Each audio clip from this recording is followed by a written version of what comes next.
Hi, my name is Mary Ann Brennan, and I will be presenting this section on the record-keeping requirements of the program. First of all, we ask that you create a file that includes the following: the district's Fresh Fruit and Vegetable Program application, the Department of Education's award letter to the school, a signed copy of the school lunch addendum, and the grant award notification, or Gann as we refer to it. These records need to be available for your information and for a school audit. In order to print the Gann, you will need to use the user ID password assigned to access Nutrition Services Child Nutrition Programs. After you log on, in the green header section, it starts out from left to right with Applications, Accounting, and then Claims. When you click on Claims, the screenshot above will appear. You will want to click on the last bullet that says View Gann. Once this screen appears, you will click on the View Gann button in the left-hand column. You will actually need to print 2 Gann forms for each participating site.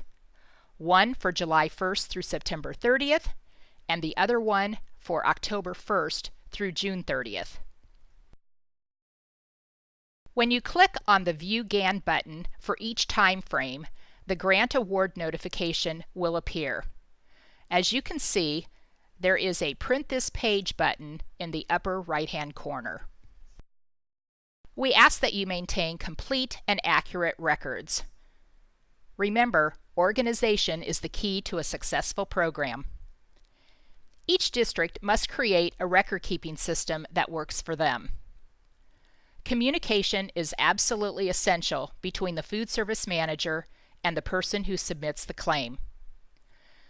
Typically, we see copies of invoices in which the food service manager has indicated those items and the amount specifically used for the fresh fruit and vegetable program. Here's an example. Let's say 5 cases of bananas were ordered.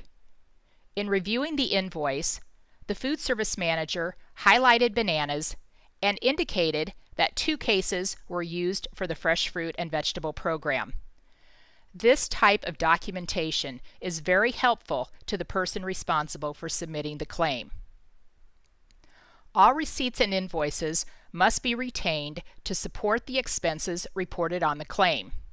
In other words, the fresh fruit and vegetable program records must be retrievable by month. During a coordinated review of your district's school meals program, you will be asked to explain the record-keeping system you have implemented. Fresh fruit and vegetable program records will be reviewed at that time. The record-keeping requirement for this program is the same as the other child nutrition programs: 3 years plus the current school year. Let's discuss the basics of the claim process. First of all, claims must be submitted by site on a monthly basis.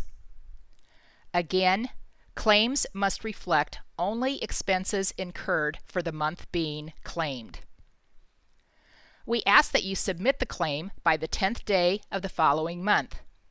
However, claims are paid twice a month, so if you miss the first deadline, claims are processed again later in the month. Finally, the latest date you can submit or revise a claim is 60 days following the last day of the month being claimed. Claims are submitted online using the web address listed, and again requires a user ID and password to log on. I'm going to finish up this section by asking you to please watch the tutorial segment on how to complete and submit a claim for the Fresh Fruit and Vegetable Program.